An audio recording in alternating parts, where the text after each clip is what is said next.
No stress. We're back and we're about to get a little. No stress. We're back and we're about to get a little bit ruthless. We're talking episode 16. Trish and Rob with the Raj with the beef. We've got guns on guns on guns and a lot more fun after the jump. Let's go. You're tuning into the destination for TV superfan discussion, AFTERBUZZ TV. And now, let the buzz begin. All right. Third time is a charm.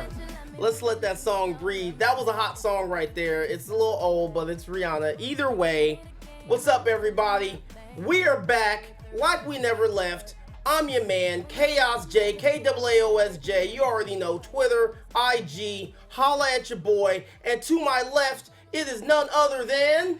Hey guys, it's Virginia Dunne, and I am so excited to be here. We have a great episode for you tonight, and let's just jump right into it. Let's jump right into it. Quick shout out to Alexis and Pietra, Elise. We miss you guys. Opening up, we get a robbery of an LAPD gun buyback. Like, that's brazen. Insane. In the middle of the day. Like, it's not even at night. Nope. Like, Who thinks of that? I don't know. Like, balls to the wall. Like, that's like, I don't even know if I want to call that gangster. I almost think that's kind of dumb as hell. Right? That's what I was thinking. Like you're literally going to rob a bunch of police officers who are in the process of buying back guns from local citizens. So they not only are armed with their guns, they're armed with the citizens' guns. Like, that's guns on guns on guns on guns. Well, and you think just random people could shoot you. Like, I thought it was going to be a shootout. That's what I was thinking. Well, it appears like there was somewhat of a shootout. So we see one guy that's a little bit reluctant, and he says, you know, well, hold on, wait. I thought we were going to do this tonight. And he's like, nah, man, I'm saying we just do this right now. Who's ready? Let's get it. And he's like, let's take a vote. And then everybody's like, let's go. And next thing you know, they're all going, and he's the last one to get out. And he's also not the last one to leave. So we see that somebody didn't make it. We find out the guy that was reluctant, that's Booker. And then we find out that the person that was shot is Carlo, the one who was really jumping at the bit to go in the first place. Okay, now, let's put that over to the side. We've got Riggs and Ruth. They're like BFFs now. Besties. Playing Mahjong. Playing Mahjong. Like, who even does that? Who taught who? She had to teach him. Yeah, she taught him, and then she also calls him out because your boy is cheating. And we find out that, you know, after the fifth loss in a row, that's why he resorted to, you know, throwing, you know, game pieces in his boot. Well, she was cheating too, though. When she got up, she had the pieces too. She had a bunch under her. So, right, because she gets a phone call. We see her go out. She's got the phone call. She's yelling and fussing and ranting and raving and talking about, what? No, I don't have that kind of money. Right. And then she hangs up the phone. And seems like she's in trouble, in distress of some sort. Something's going on. She won't tell Riggs, but she's like, look, I gotta go. You know how it is. Romer's gotta roam. It's kind of, you know, spur of the moment. Right. Like, something is up. He thinks like, she's just in middle trouble. of the game, you're just like, oh, yep, I gotta go. I'm relocating. What? Yeah, like, I'm moving to China. Not coming for dinner tonight. So we see that happen, and then we see, let's jump again, because we're just gonna jump all over the place tonight. Roger is still beefing with Trish. Okay, now if you guys remember in the last episode before the break, she was mad at Roger because he was just acting erratically. He was being very reckless, and low key he was acting like he was Riggs. Me personally, I was all in for it. I get it. He's a married man. He has kids. He has family. His wife. But let that man live his best life, and he's a cop, so that's what cops do. Not all cops don't jump on cars and, you know, go into burning houses for cats. In Lethal Weapon they do. In Lethal Weapon, and that's why we love it so much. But so they're still beefing, but now the kids are involved because they're like, okay, we can't take our parents fighting any longer. This is turning into madness. Like, enough is enough. Right, and it's funny because he's trying to get them on his side, and he's saying, no, we are the captains of our own ships in this house. And then mom's like, excuse me? Huh? What? Yeah, she comes in like, oh, your mother is speaking. You know what? I'm out. Yeah, because they RJ know. and Rihanna leave. So obviously, jump back to the buyback crime scene now, and we've got Roger clowning Riggs about Ruth. Yep. He's making fun of him about Ruth and how close they are and if they're possibly bumping uglies, which I'm pretty sure they're not. I don't really think that's Riggs' speed. Yeah. No, but he definitely enjoys her companionship. Right. Like he enjoys her being there. Well, they're like, birds of a feather. They, they have the same issues, so they understand each other. Right. And I mean, he's got that support. Yeah. And I think he's partial to women, so. Yeah, he has a soft spot. He does. So they go down to Crenshaw though, because that's right. Avery sends him down to Crenshaw, and he is checking out that car, and then out pops this girl just totally right, hitting and on that's him. her car. Her car, yes. And she's a gearhead, and and she's definitely impressed by his his knowledge when it comes to cars, right. Especially classic cars. And his Harley. She really liked his Harley. She did. He was definitely flirting it up for a moment. For a hot moment. But I loved that last thing where when she said, "Aren't you going to give me my number?" And he said, like, "My number, baby? 911." That was a good one. That was super smooth. And before that even happens, we see Riggs just kind of barge in on Booker and his homeboys, and they're playing a nice game of dominoes or bones. And he basically calls Booker out like, "Yo, I'm pretty sure you're the dude that shot Carlo, so that you could take charge. And where's the guns?" And as he's confronting him, we see the other two guys, and they're kind of looking at him like, yeah, something's a little fishy. Booker gets up. He books it. He books it. Pretty much. Yes, that just happened. Booker books it. And then he, obviously, that was the weakest foot chase I've seen in the history of life. He was running at a snail's pace. I was like, dude, you have tennis shoes on. He's in like work boots. What is going on? Like, seriously, what is happening? Either way, he runs into a dead end, which again, I mean, this is your hood, so what are you doing? And then that's when he reveals that he's undercover. So I was thinking maybe he wanted to get caught in front of all of them and to be taken in. Right. So that's why I thought, okay, maybe that's why he's running so slow. I'm giving him the benefit of the doubt. That's a good theory. So he lets him know, look, I'm undercover. Don't blow this. Hit me. And right before he hits him, Raj comes in with the tackle. Hence, we get the, ooh, you ain't gonna ask for my number? 911 line. Smooth. So I'm drawing a blank, but somewhere in between there, we find out that how did we find out about the repo guy? Well, Riggs wanted to find out, so he has Bowman investigated. Right. He has Bowman investigate her. Bowman is pretty resourceful when it comes to getting information. He is. On everybody. Everybody. So even before that, let's just jump back. We've got Booker in the interrogation room. Raj is not buying it. And he's telling him like, yo, like I'm undercover. I'm ATF. Raj is just not buying it. He's like, yeah, okay, whatever you say, buddy. Avery comes back in and he's like, actually, yeah, it's confirmed. He's ATF. Then we see his boss. Bloom. Who? Bloom. Thank you. Bloom was the boss who went to school with Avery. So we kind of get that so history of Avery. Right. And then he says that, he was undercover. It was only supposed to last 6 months. His partner gets killed. And then he kind of goes off the grid. Right. And then they're comparing lunatics. Like, who has the crazier guy under their command. Office. And it's from there we see that it's going to be up against Booker versus Riggs. And as they're getting ready to take Booker into holding, because, he's a rogue cop, he snatches the other guy's gun, puts it on Raj. I've still got some plays left.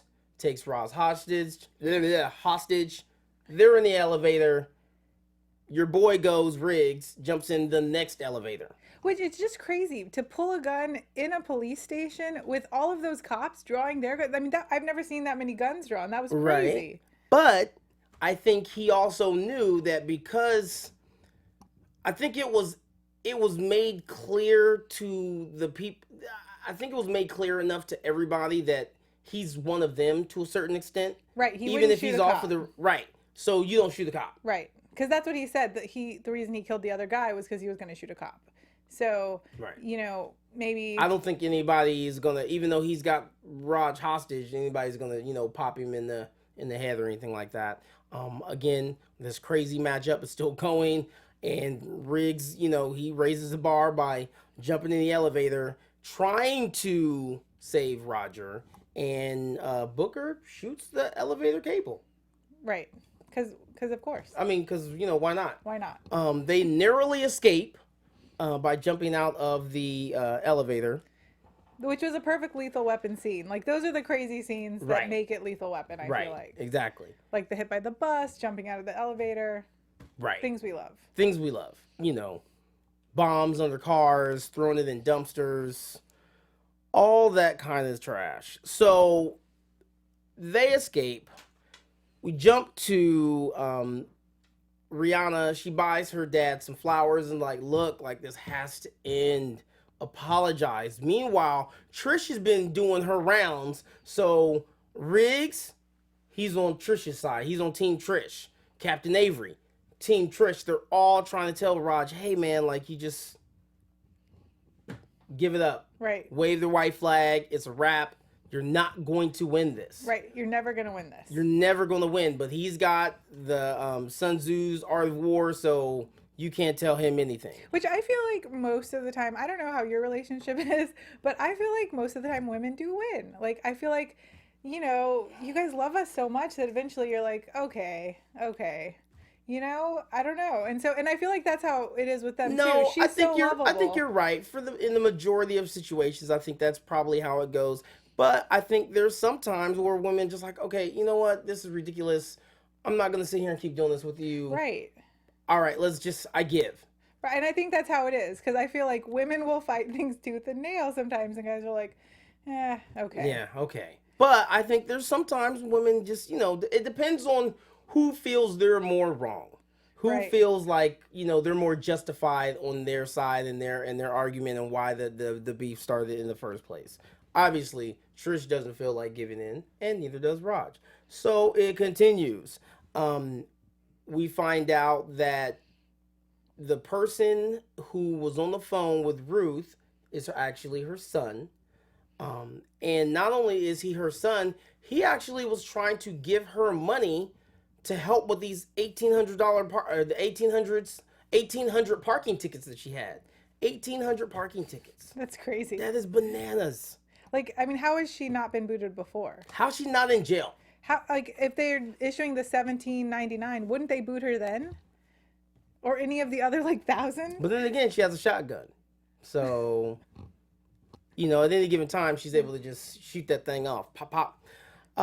So, she shows up, and she's mad at Riggs because she feels like he's the reason behind the boot, and he probably is, low-key. Yeah, And because he didn't want her to go. Right, and she calls him out. You know, like, you're scared and you're trying to latch onto me and, you know, whatever, what's wrong with you? Meanwhile, Trish, on her way home, because when they have their initial standoff at the beginning of the episode, when he's getting ready to leave, he decides he's going to take his motorcycle. And later that night, Trish decides she's going to run over that motorcycle. Would you do something like that? You know, I don't think I would do something like that, but I did like how he was like, oh, I'm going to report you to the insurance. And she's like, I can afford it. I was like, oh, Yeah. touche. Yeah, that was a good one. Touche. I thought she was going to come back with, well, we're on the same plan. Right, 'cause that's what I was most thinking. married couples are. But either way, she just said, I can afford it. Clutch, burn, just have a seat. Have a seat. So we find with Ruth doing her thing.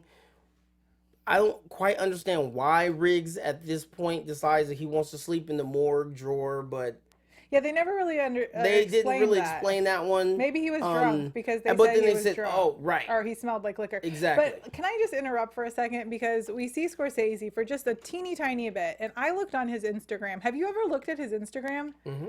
Oh my gosh. That guy has a body underneath that lab coat that he wears. I was blown away. I actually told my husband, I was like, you got to see this. Like, this guy is Like, ripped. check out this black man's body. I'm like, he is good looking, man. Because you just see him in like Nerd, you know, all the Right. time. And he is, yeah, I was just flabbergasted. Sorry. Sorry. Confession, I've never looked at those pictures. Oh, yeah, they're all over I do there. try and support the homie, though, and I do hit like as necessary.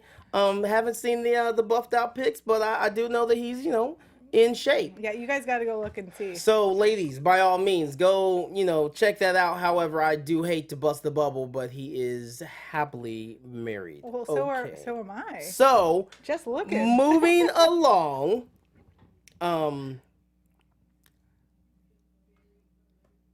Booker's gone. Booker's back on the run.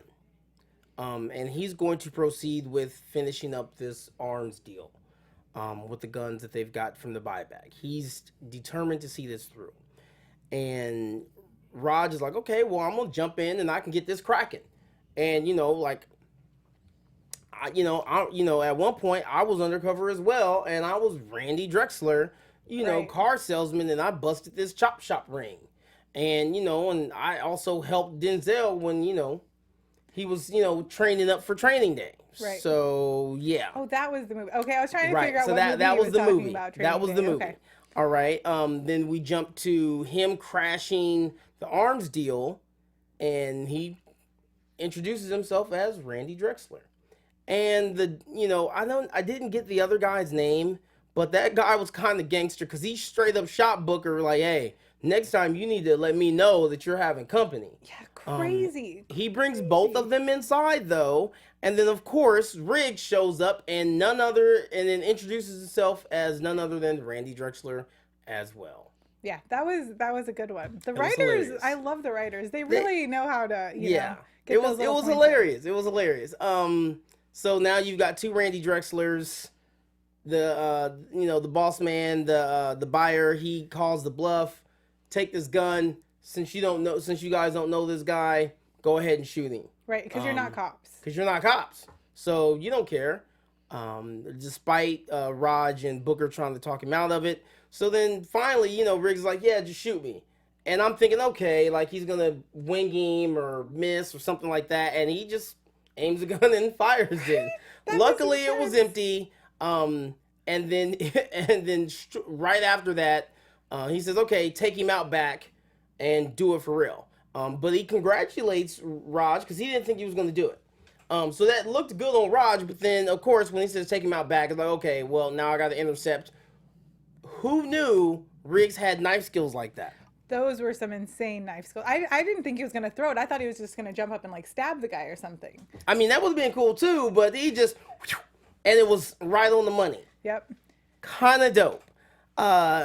So now we've got a shootout scene, inevitably. And they say their goodbyes to each other. Like, they we're do. out of ammo. Yeah, they're out of ammo. And he's like, what did he say? Oh, I don't remember exactly. I didn't write that part down. Good working with you or something. I don't know, but I was kind of like... Something from that book, I think it was. Probably. Some little saying from that book. Probably. Either way, they kind of say their little goodbyes. And right as the bad guys are descending upon them, bam! Back up. Captain Avery, Captain Bloom, there to save the day. They intercept, shoot everybody else up. They get the guys. All is good. Okay, so we've got the argument of whether or not he really can determine, you know, whether a gun's empty based on holding it. Riggs agrees to shoot himself in the foot if he picks the right gun or picks the wrong gun. Therefore, Riggs ends up winning the craziness. Right. It doesn't look like Booker was going to get in trouble. How did he get off with all that? Yeah, I don't know. We'll have to touch back on that next episode. Ruth has shot off the boot. Riggs also rips up the book Art of War because they're just both him and Avery are just like, look, end it already. He gets mad when Raj tries to throw up the Art of War, rips it up. We find out Ruth has shot the boot off. Because she's a G. She's also about to peace out. Right, she's still about to peace out. She also takes takes one of Riggs' tires. She also tells him, look, like, you're so scared of planting roots, and you're talking, because I think he makes a statement about her planting roots, and she's like, yeah, that's just not how I do. I don't stick around. And But you have already. You just right. don't And she realize says, that. right, exactly. You don't realize it, but you've already planted your roots. Jump to Raj and Trish. Trish makes dinner, and she's like, look, we need to talk. He immediately thinks like that she's, Giving in. she's giving in, but she's really not. No. Either she way, was. she kind of was. She kind of was. But it's like that fight that you keep having. Right. That like, okay, we're about to make up, and then one person says something, and it's like, it's on again. Exactly. That's well, I exactly think what also happened. what helped was that Rihanna gave her the guilt trip about running over her dad's bike. Right. And she really did do it. She totally did. That was not an accident. Either way, they both apologize, and everything looks like it's about to be good. And then Rihanna comes home, mentions the new car out in the driveway, which we find out he bought himself a classic Cutlass. And then next thing you know, he's over at Riggs's house now, and he's pretty much in the doghouse again, which he's always in the doghouse damn near like every other episode. And going in the next episode, we're going to see that he's still there, and he's driving Riggs crazy, which means he's driving Captain Avery crazy, and Trish is just loving all of it. She's still living her best life, even with Raj out the house. Spread out. The big bed, spread out. And with that being said, we're going to spread our wings and jump out of here. But I appreciate you guys tuning in. This has been a Lethal Weapon After Show. I've been your host, Chaos J. This is the lovely Virginia Reyna Dunne. Hey guys, we loved having you tonight. All right, you already know KAAOSJ on Twitter, Instagram. Where can they find you? At Virginia Reyna on Twitter and Instagram. And if you have any questions, just tweet us. Hit us up. Make it happen. Until then, we will see you next week.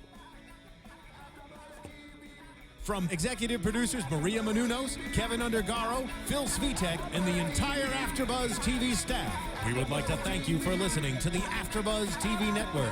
To watch or listen to other after shows and post comments or questions, be sure to visit AfterBuzzTV.com. I'm Sir Richard Wentworth, and this has been a presentation of AfterBuzz TV. Buzz you later. The views expressed here